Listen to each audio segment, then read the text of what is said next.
Item ಯಾವುದೇ ಇರಲಿ try ಮಾಡಿ ಆಚಿ ಚಿಕನ್ ಮಸಾಲಾ. ಆಚಿ ಚಿಕನ್ ಮಸಾಲಾ. NTA ಸ್ಟಾರ್ಟ್ ಆಯ್ತಲ್ಲ, ಅದ್ರ ಬಗ್ಗೆ ಹೇಳಿ.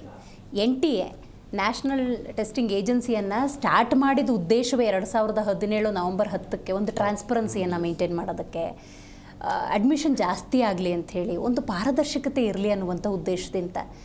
ಅದು ಪರಿಪಾಲನೆ ಮಾಡಿಲ್ಲ ಅನ್ನೋದಾದರೆ, ಅದು ಇವತ್ತಿನವರೆಗೂ ಕೂಡ ಎಕ್ಸಾಮಲ್ಲಿ ಅದು ಯಾವುದು ವರ್ಕ್ ಆಗ್ತಿಲ್ಲ ಅನ್ನೋದಾದರೆ, ಆ ಏಜೆನ್ಸಿ ಇದ್ರಷ್ಟು ಬಿಟ್ಟರಷ್ಟು ಅನ್ನೋ ಭಾವನೆ ಬರಲ್ವಾ? ನೋಡಿ, 2017ರಲ್ಲಿ ಇವ್ರು ಏನು ಮಾಡಿದ್ರು, ಆಗ ಇವರು ಹೇಳಿದ್ದು BJP ಸರ್ಕಾರ ಅವತ್ತು ಹೇಳಿದ್ದು, ರಾಜ್ಯ ಸರ್ಕಾರಗಳು ಸರಿಯಾದ ಕ್ರಮಗಳನ್ನು ತೆಗೆದುಕೊಳ್ತಾ ಇಲ್ಲ, ಕೆಲ ರಾಜ್ಯ ಸರ್ಕಾರಗಳು ಪೇಪರ್ ಲೀಕಿಂಗಲ್ಲಿ ಇನ್ವಾಲ್ವ್ ಇದ್ದಾರೆ, ಆ ಇನ್ವಾಲ್ವ್ಮೆಂಟ್ಗಳನ್ನು ನಾವು ತಪ್ಪಿಸಿ ಏಕರೂಪಕ್ಕೆ ಏಕಕಾಲಕ್ಕೆ ಒಂದು ಸ್ಪರ್ಧಾತ್ಮಕ ಪರೀಕ್ಷೆಗಳನ್ನು ನಾವು ಮಾಡ್ತೀವಿ. ಆಗ ಮಕ್ಕಳಲ್ಲಿ ಉತ್ತೇಜನ ಸಿಗುತ್ತೆ, ಎಲ್ಲರಿಗೂ ಪಾರದರ್ಶಕವಾಗಿ ಅವರು ಎಕ್ಸಾಮ್ ಬರೀತಾರೆ, ಎಕ್ಸಾಮ್ ನಂತರ ಒಳ್ಳೆಯ ರಿಸಲ್ಟ್ ಬರುತ್ತೆ ಅಂತ.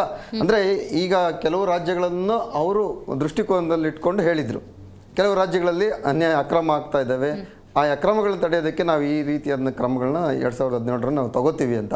ಆದರೆ ಇವರು ಮಾಡಿರ್ತಕ್ಕಂತಹ ಒಂದು ಪರೀಕ್ಷಾ ವಿಧಾನಗಳಲ್ಲೇ ಹಲವಾರು ಬಾರಿ ಈ ರೀತಿಯಾದಂತಹ ಕ್ವಶನ್ ಪೇಪರ್ ಲೀಕೇಜಸ್ ಆಗ್ತಾ ಇದ್ರೆ, ಒಂದು ಪ್ರತಿಷ್ಠಿತವಾದಂತಹ MBBS, BDS, BA, BHMS, veterinary ಮತ್ತು ನರ್ಸಿಂಗ್ ಹೋಗ್ಬೇಕಾಗಿರ್ತಕ್ಕಂಥ ವಿದ್ಯಾರ್ಥಿಗಳಿಗೆ ಟೆಸ್ಟ್ನಲ್ಲಿ ಕೆಲ ವಿದ್ಯಾರ್ಥಿಗಳು ಪಾಸ್ ಆಗಿ ಕೆಲವು ವಿದ್ಯಾರ್ಥಿಗಳು ಫೇಲ್ ಆಗುವಂಥದ್ದು, ಆ ನಂಬರ್ ಗ್ರೇಡ್ ಏನು ಕೊಡ್ತಾರೆ ಆ ಗ್ರೇಡ್ ಕಡಿಮೆ ಆಗುವಂಥದ್ದು, ಕೆಲವು ವಿದ್ಯಾರ್ಥಿಗಳಿಗೆ, ಓದುವಂತಹ ವಿದ್ಯಾರ್ಥಿಗಳಿಗೆ ಇವರು ಮಾಡದಿರ್ತಕ್ಕಂತಹ ಒಂದು ದ್ರೋಹನೆ ಅಂತ ನಾವು ಹೇಳ್ಬೋದು. ನಮ್ಮ NDA ಮಿತ್ರರು ಪರೀಕ್ಷೆ ಬರೆದಂತಹ ವಿದ್ಯಾರ್ಥಿಗಳಿಗೆ ಬಹಳ ದೊಡ್ಡ ನಷ್ಟ ಅಲ್ವಾ? ದೊಡ್ಡ ನಷ್ಟನೂ ಸಹ. ಈಗ ನೋಡಿ, ಬೆಂಗಳೂರು ಅಂತ ಮಹಾನಗರದಲ್ಲಿ ಇರ್ತಕ್ಕಂಥ ವಿದ್ಯಾರ್ಥಿಗಳು ಇನ್ನೊಂದಷ್ಟು ಓದಬಹುದು. ಈಗಿನ ಒಂದು ಇದರಲ್ಲಿ ಸಡನ್ ಆಗಿ ಇವರು ಕ್ಲೋಸ್ ಮಾಡಿದ್ರು, ಎಕ್ಸಾಮ್ ರದ್ದಾಯ್ತು, ನೆಕ್ಸ್ಟ್ ಎಕ್ಸಾಮ್ಗೆ ನೀವು ರೆಡಿ ಆಗಿ ಅಂತ ಹೇಳ್ತಾರೆ. ಬೆಂಗಳೂರಿನಲ್ಲಿ ಇರ್ತಕ್ಕಂಥ ವಿದ್ಯಾರ್ಥಿಗಳು ಅಲ್ಪ ಸ್ವಲ್ಪ ಏನೋ ಅವರು ಓದಬಹುದು, ಮ್ಯಾನೇಜ್ ಮಾಡಬಹುದು. ಎಲ್ಲೆಲ್ಲೋ ಇರ್ತಕ್ಕಂತಹ ಹಳ್ಳಿಗಾಡುಗಳಲ್ಲಿ ಇರ್ತಕ್ಕಂಥ ಮಕ್ಕಳು ಅವರು ಇಲ್ಲಿಗೆ ಸಿಟಿಗಳಿಗೆ ಬಂದು ಓದಿ ಎಕ್ಸಾಮ್ ಮುಗಿಸಿ ಅವರು ನಿರಾಳ ಆಗಿರ್ತಾರೆ. ಒಂದು ಎಕ್ಸಾಮ್ ಮುಗಿಸಿದೀವಿ, ನಾನು ಚೆನ್ನಾಗಿ ಎಕ್ಸಾಮ್ ಮಾಡಿದ್ದೀನಿ, ಎಕ್ಸಾಮ್ ರಿಸಲ್ಟ್ ಏನು ಬರುತ್ತೋ ಅದು ಗೊತ್ತಿಲ್ಲ, ಆದರೂ ಸಹ ನಿರಾಳ ಆಗಿರ್ತಾರೆ. ಆ ನಿರಾಳತೆಯನ್ನ ಇವತ್ತು ನೀವು ಅವ್ರಿಗೆ ಉದ್ವೇಗ ತರಿಸ್ತಾ ಇದ್ದೀರಾ. ಆ ಮಕ್ಕಳು ಇವತ್ತು ಟ್ರಾಮಾ ಆಗ್ಬೋದು, ಅವರು ಇವತ್ತು ಬೇರೆ ಬೇರೆ ಆದಂಥ ರೀತಿಗಳು. ಹೆಣ್ಮಕ್ಳು ಈಗ ನಾವು ಶಾಲೆಯಲ್ಲಿ ಕಲಿತಾ ಇರಬೇಕಾದ್ರೆ ಒಂದು ಸಬ್ಜೆಕ್ಟಲ್ಲಿ ಫೇಲ್ ಆಗಿ ಕೆಲವರೆಲ್ಲ ಆತ್ಮಹತ್ಯೆ ಮಾಡ್ಕೊಂಡ್ರು. ನಮ್ಮ ಜೊತೆಲಿ ಇರ್ತಕ್ಕಂಥ ವಿದ್ಯಾರ್ಥಿಗಳೇ ಆಯಿತು.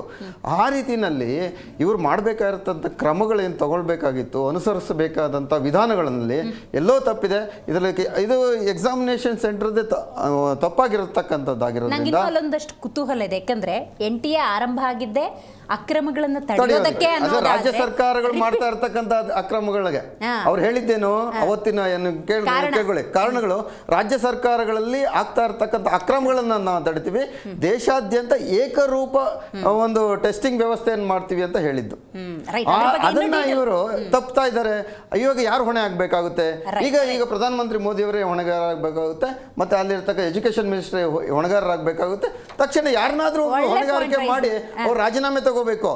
ಎಲ್ಲಾನು take it for granted. Pulwama ಆಯ್ತು, ಟೇಕ್ ಇಟ್ ಫಾರ್ ಗ್ರಾಂಟೆಡ್. ಏನು ದೇಶದಲ್ಲಿ ಏನಾದ್ರೂ ಆಗ್ಲಿ ಟೇಕ್ ಇಟ್ ಫಾರ್ ಗ್ರಾಂಟೆಡ್. ಅದಕ್ಕೆ ಸಂತೋಷ್ ಲಾಡ್ ಅವರು ಹೇಳಿದ್ರು, ಒಳ್ಳೆ ಪಾಯಿಂಟ್ ಅನ್ನು ಶಶಿಧರ್ ರೈಸ್ ಮಾಡಿದ್ದಾರೆ.